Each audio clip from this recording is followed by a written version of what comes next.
ये पहला दर्शन बाणगंगा जी का।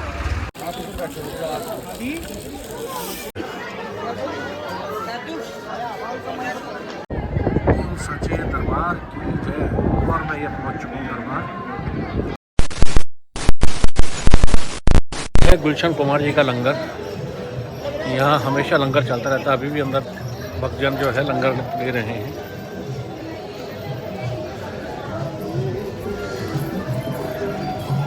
पालकी, पिट्ठू, घोड़े, उन सब का जो है बुकिंग काउंटर है। और यहाँ सब रेट लिखे हुए हैं, आप पॉज करके देख सकते हैं। सब रेट लिखे हुए हैं।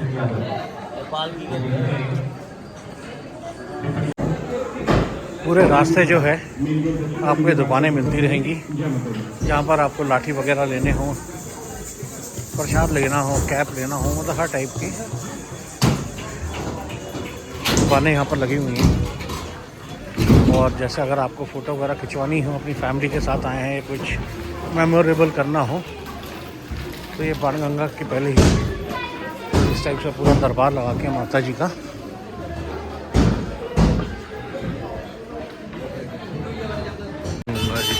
ये पहला दर्शन बाणगंगा जी का। फिर नीचे चलते हैं, मुँह हाथ धोते हैं, फिर आगे की यात्रा प्रारंभ करते हैं। दोस्तों, आप लोगों से एक चीज़ शेयर करना चाहता हूँ, जो परेशानी मेरे साथ हुई वो आप लोगों के साथ ना हो।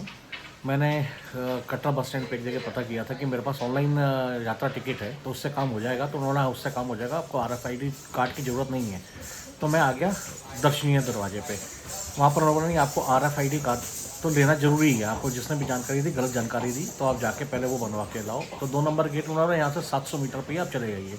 वो 700 मीटर नहीं, कम से कम 2 किलोमीटर दूर था। मेरा कम से कम 1.5 घंटा जो हुआ बर्बाद हुआ। फिर वहाँ से आने के बाद RFID कार्ड दिखाया, फिर बाणगंगा आके बाणगंगा पे दर्शन किया, बाणगंगा के अपने ऊपर बाणगंगा के पवित्र जल के छींटे अपने ऊपर लिए। बाणगंगा की कहानी ये है कि बहुत पहले एक श्रीधर करके एक पंडित जी हुआ करते थे, जो कि माता रानी के बहुत बड़े भक्त थे। तो उन्होंने एक बार माता रानी ने उनको कन्या रूप में दर्शन दिया था और बोला था कि तू मेरा बहुत भंडारा करवा। तो उन्होंने भंडारा करवाया था। तो वहाँ पर भैरव बाबा भी आए थे। तो भैरव बाबा ने वहाँ आके मांस और मदिरा की डिमांड रखी कि मुझे ये चाहिए।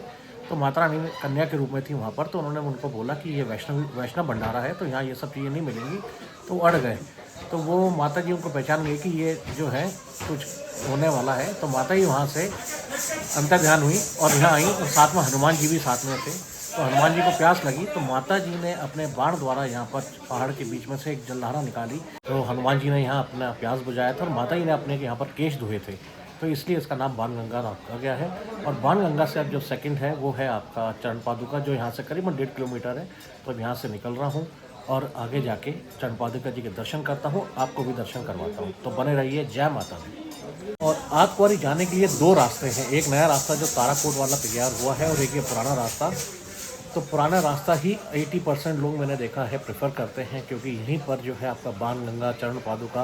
वो तो नया रास्ता है, सीधे सीधे आपको आत्मकुआरी ले जाएगा, इजी है। ये थोड़ा सा चढ़ाई वाला रास्ता रहता है, लेकिन मान्यता के हिसाब से यही रास्ते से आपको चढ़ाई चढ़नी चाहिए। बाकी फिर आप सबकी इच्छा है, जिसको जहाँ से जाना हो वो भक्त कर अपना रास्ता खुद चूज़ कर सकते हैं। तो चलिए, हम तो इसी रास्ते से आगे बढ़ेंगे। जय माता। गौरी मंदिर में फ़ोटो और वीडियोग्राफी अलाउड नहीं थी, इसलिए कुछ ले नहीं पाए। बाकी यहाँ की मान्यता ये है कि यहाँ मैया जी और हनुमान जी रुके थे, या भैरवा पीछे आ रहे थे कुछ देर के लिए उनको देखने के लिए। तो यहाँ उनके चरण पादुका है। तो चलिए आगे बढ़ते हैं। बाकी आज संडे है तो थोड़ी बहुत भीड़ है आज के हिसाब से।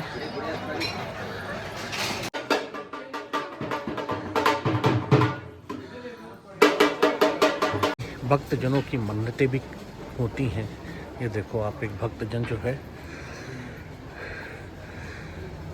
ये पूरा यात्रा जो है लेट लेट के करेंगे। जय माता दी। कहाँ से आप लोग? सहारनपुर से। तो मन्नत की नहीं, ऐसे ही बस मन में आया, क्या पता माँ को सुख मिले, और क्या पता मजाक में देख ले कि कैसे आ रहे हैं, तो नज़र पड़ जाएगी मजाक में, तो काम बन जाएगा। तो देख के तो कब चालू किया आपने? दोपहर 11-12 बजे। अच्छा। और नीचे से वो 12 में आया 12 में देना भाई क्या 12 बजे चालू किया बाणगंगा से। आतवारी तक है, थोड़ा घोड़ा छोड़ा आता है उससे जो प्लेन रास्ता है। हाँ आजबारी के नीचे से सीधा ही है, उसमें घोड़ा नहीं है, बैटरी कार है।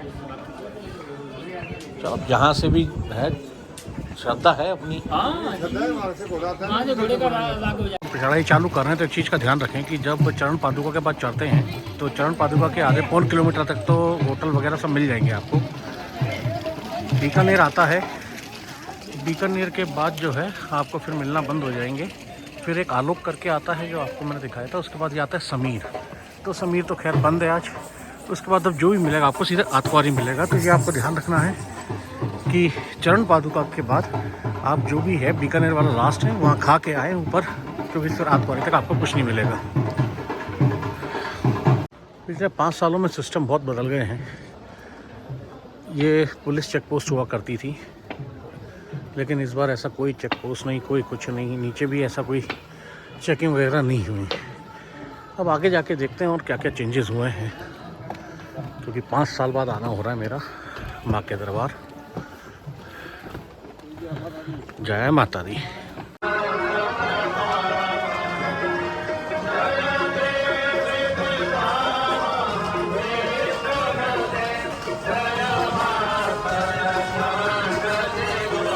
ये है आतवारी मंदिर। अब जाके यहाँ देखते हैं, पहले पर्ची देखेंगे कितना टाइम लगेगा। आज दर्शन तो मुश्किल हो पाए, लेकिन अगर आज दर्शन होते तो ठीक, नहीं तो कल देखेंगे। फिर अगर आज नहीं हो पाए तो यहाँ से फिर आगे बढ़ेंगे दरबार की तरफ। से आतवारी के लिए भी जो श्राइन बोर्ड का है रेड लिस्ट वो यहाँ लिखी हुई है, आप लोग देख सकते हैं इसको। यहाँ पर एक डाइवर्शन है, ये है हिमकोटी मार्ग, भवन वाया हिमकोटी मार्ग 5.5 किलोमीटर, भवन वाया हाथी मथा मार्ग 6.5 किलोमीटर। लेकिन अगर आपको आतवारी जाना है तो ये हाथी मथा मार्ग से आपको आतवारी जाना पड़ेगा, और उसके बाद आतवारी दर्शन करने के बाद आप हिमकोटी मार्ग ले सकते हो। ऐसा नहीं है कि वहाँ से फिर आपको इतना घूम के आना पड़ेगा, वहीं से वहीं अंदर ही अंदर रास्ता हिमकोटी के चले आता है। तो चलिए पहले आतवारी देखते हैं, वहाँ दर्शन हो जाते हैं तो ठीक है, नहीं तो फिर आगे बढ़ेंगे। बाकी रिटर्न आने वालों का तो बहुत रश है आज। चलिए अब आगे बढ़ते हैं। जय माता दी। यहाँ से कटरा शहर कितना ही खूबसूरत लग रहा है, देखिए आप। देखते देखते अंधेरा हो गया है और टाइम हो गया है अभी 6:58, मतलब 7 बज गए ऑलमोस्ट, और मैं आतवारी पहुँच गया हूँ। लेकिन ये आतवारी यहाँ से और 200-300 मीटर है, लेकिन आप यहाँ से देखिए क्या खूबसूरत दृश्य है। तो चलिए आतवारी के बाद सीधे भवन की तरफ प्रस्थान करते हैं। तो जोर से बोलो जय माता दी। आतवारी मंदिर पहुंचने के पहले यहाँ मतलब टॉयलेट प्लस वेटिंग हॉल दोनों ही बने हुए हैं। मतलब जो आ रहे हैं नीचे से उनको यहाँ अगर कुछ देर रेस्ट करना हो तो यहाँ अंदर कर सकते हैं। बाकी आतवारी पहुँचते ही आपको ये प्राइवेट ढाबे वगैरह भी जो हैं, भोजनालय सागर रत्न, सामने एमडी भी दिखाई दे रहा है, और श्राइन बोर्ड का भी यहाँ पर लेफ़्ट साइड में जो बिल्डिंग बनी हुई है इसमें होता है। तो जिसको श्राइन बोर्ड में खाना है तो वहाँ आपको पता है कैसा होता है। बाकी ये है श्राइन बोर्ड का भोजनालय। तो यहाँ पर तो आपको सिंपल सी चीज़ें ही मिलेंगी, आप सामने देख सकते हैं रेड लिस्ट पोस्ट करके। आप ऊपर आएंगे जहाँ पर ये श्राइन बोर्ड का भोजनालय है, उसी के ऊपर कर दिया है नया पर्ची काउंटर, टिकट काउंटर। पहले सामने हुआ करता था गर्भ जो पर्ची काउंटर है, और उसी के बाजू में लगी हुई है लाइन जो वो है कंबल के लिए, जो कि 8 बजे खुलेगी। जिन्होंने रात यहाँ रुकना है वो कंबल लेने के लिए। लेकिन यहाँ लिखा हुआ था 8 to 10 आवर्स वेटिंग टाइम। तो स्लिप तो ले ली है, अब देखते हैं अगर टाइम लग रहा होगा तो फिर आगे निकलते हैं भवन की तरफ। अभी चल रहा है नंबर जो वो 600, यहाँ से आप देख पाएंगे 600, और मुझे जो नंबर मिला है वो है 690। तो थोड़ा सा कुछ रिफ़्रेशमेंट लेता हूँ, उसके बाद देखते हैं कि क्या नंबर आता है। आधा घंटा तो रिफ़्रेशमेंट लेने में लगेगा। अगर मिल गया दर्शन करने का मौका तो करते हुए ही आगे बढ़ेंगे। बताइए आप एमडी में और बीकानेर में अंदर बैठने का सिस्टम ही नहीं है, आपको लेके और बाहर ही बैठे खाना पड़ेगा। आगे देखते हैं किसी भोजनालय में कुछ ऐसा, मतलब लाइट स्नैक्स टाइप ही लेना है। जो रास्ता दिखाई दे रहा है ऊपर जाने का, ये हाथी मत्था वाला कहलाता है। हिमकोटी का हाथ क्वारी से अंदर ही अंदर निकल जाता है साइड से ही। बाकी ये डिस्पेंसरी और पूरे रास्ते भर टॉयलेट वगैरह सब बने हुए हैं। अभी आराम से बैठ के आपको अभी हाथ क्वारी तक का जो सफ़र है वो शेयर करता हूँ। ये सामने का रास्ता जाता है हिमकोटी होते हुए दरबार, और यहाँ से जो रास्ता ऊपर चढ़ता है ये होता जाता है हाथी मत्था और सांझी छत। जय माता दी। अभी तो आतवारी में 610 नंबर चल रहा है, तो इतनी देर तो इंतजार करने से रहे 7-8 घंटे। तो यहाँ से निकलता हूँ, तो देख सकते हो आप वहाँ पर लिखा हुआ है 610। अभी तो बहुत टाइम लगेगा आने में। तो ये वाला रास्ता जो है वे टू भवन का रास्ता जो हिमकोटी वाला है, तो यहाँ से अब भवन के लिए आगे बढ़ता हूँ। जय माता दी। ऑलमोस्ट 1 घंटे से ऊपर रुक गया। अभी टाइम हो रहा है 8:12। अब यहाँ से निकल रहा हूँ मैं हाथवारी से हिमकोटी वाले रास्ते होते हुए, क्योंकि जो हाथी मत्था वाला है उसको हाथी मत्था इसलिए कहा जाता है कि उसकी चढ़ाई जो आगे जाके होती है, जैसे हाथी का मत्था होता है तो उतनी चौड़ी हो जाती है उसकी, मतलब ऊंचाई ज़्यादा है वहाँ। तो कल जब भैरव बाबा से लौटूंगा तो उस रास्ते से लौटूंगा। तो आगे अब चलते हैं, क्योंकि ये रास्ता थोड़ा सुनसान भी रहता है। तो अब देखते हैं 2-1 घंटे में पहुँच जाएंगे। जय माता दी। बाकी इस रास्ते में बंदर बहुत मिलते हैं। ये है वो ताराकोट वाला रास्ता जो आपको बता रहे थे। अब आगे से जो है यहाँ से इलेक्ट्रिक गाड़ियाँ भी स्टार्ट हो जाती हैं। ये जो आगे आपको टी दिखाई दे रहा है। बाकी आपको भी बताता हूँ मैं, जो आपसे मैंने कहा था डिस्कस करूँगा कि आतवारी तक का कैसा क्या सफ़र रहा है और कैसे करना चाहिए, कौन से रास्ते से करना चाहिए। तो यह भी डिस्कस करता हूँ मैं थोड़ा, क्योंकि इस समय ठंड भी बहुत हो रही है। इस समय जो है 10 डिग्री टेम्परेचर हुआ है, और रात को प्रेडिक्शन जो आ रहा है 8-9 का आ रहा है, 8 से नीचे ही। जैसे मैंने आपसे बोला था कि मैं बताता हूँ आपको कि कैसा क्या यात्रा का है। तो आतवारी आने तक 2 रास्ते हैं, जो नया बना है ताराकोट, और एक आपका बाणगंगा। तो मैं तो बाणगंगा के रास्ते को प्रेफर करता हूँ, क्योंकि उसी का पौराणिक महत्व है। वहाँ पर बाणगंगा, चरण पादुका, ताराकोट रास्ते से दोनों मिस हो जाती हैं, और बाहर निकल जाओगे तो अतवारी मिस होती है। तो ये आपके ऊपर डिपेंड करता है, क्योंकि ताराकोट वाला रास्ता जो है वो सिंपल है, और ये वाला थोड़ा सा खड़ी चढ़ाई है। यहाँ से भवन की दूरी जो है 5 किलोमीटर। इस रास्ते पे इस टाइप के इलेक्ट्रिक व्हीकल्स चलते हैं। अब टाइम कितने से कितने बजे तक चलते हैं, मॉर्निंग कितने चालू होते हैं और शाम को कितने तक चलते हैं, ये मैं आपको या तो दरबार पहुंच के नहीं तो कल बताता हूँ मैं। कहीं ना कहीं तो इसकी भी लिखा होगा कि कहाँ से और कितना है और क्या इसका है, वो मैं इस वीडियो में ही आपको बताऊँगा। ये हिमकोटी वाले रास्ते में जितने भी जगह भी आपको ये राइट साइड में रेलिंग दिखाई दे रही होंगी, ये सब लैंड स्लाइडिंग एरिया है, इसलिए यहाँ पर ये ग्रीन कलर की जो है साइड रेलिंग लगाई हुई है। ऊपर देखिए, आप टीम देख के समझ आ सकता है।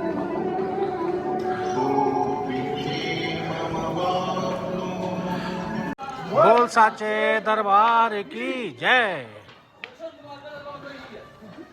जय माता दी। यहाँ पहुँच गया हूँ हिमकोटी। अब यहाँ से जो है दरबार की दूरी होगी अप्रॉक्सीमेटली 2.5 या 3 के बीच में। तो अब आगे बढ़ रहा हूँ मैं दरबार की तरफ, और टाइम देखें तो दिख जा भाई 8:50 हो गया टाइम। तो मेरे को निकले हुए आई थिंक सो 8 बजे के करीब या 8:15 बजे निकला था आतवारी से। अब आगे आ रहा है पुलिस चेक पोस्ट। जब से यात्रा कर रहे हैं तब ये पहला चेक पोस्ट, उसके पहले भी एक चेक पोस्ट पड़ा था, लेकिन वहाँ स्कैन नहीं किया था कुछ भी। अब देखते हैं ये चेक पोस्ट में क्या करते हैं, फिर बताता हूँ मैं आपको। तो यहाँ भी कुछ नहीं हुआ, बस वो रूम में घुसे।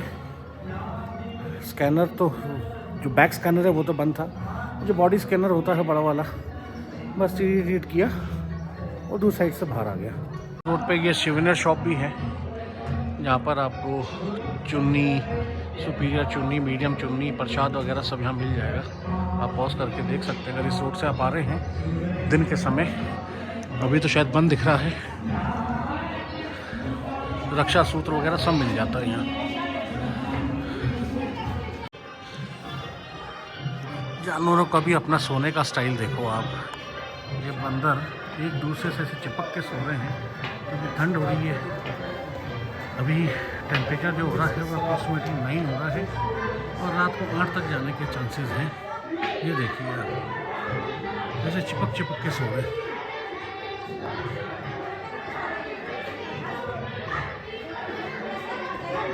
जी पवित्र दरबार की पहली झलक। बोल साचे दरबार की जय। जय माता दी। ये माई मेरी सच्ची जोता वाली माता तेरी सदा सदा ही जय हो।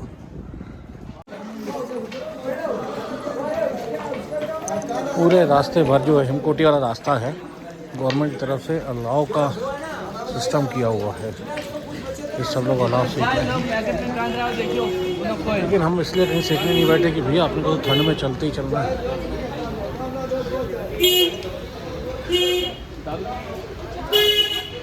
सच्चे दरबार की जय। और मैं ये पहुंच चुका हूँ दरबार। ये है यहाँ पर पार्वती भवन। लेकिन अब यहाँ पर जो है लिखा हुआ है ground floor allotment of lockers, first floor locker area, second floor washroom toilet for ladies, third floor washroom toilet for gents. मतलब यहाँ कोई ऐसा स्टे का वो नहीं है सुविधा। तो आगे जाके दुर्गा भवन वगैरह देखता हूँ, क्योंकि इस समय मेरे को कोई डॉर्मेटरी या रूम तो मिलेगा नहीं। तो देखता हूँ कुछ ना कुछ तो व्यवस्था करूँगा। बाकी बेड शॉप तो अभी खुली हुई है, लेकिन अब सुबह ही लेंगे। टाइमिंग क्या है? 4 shift change 4:45 AM to 6:15 AM 1:45, मतलब 15 के बाद खुलेगा काउंटर। चलो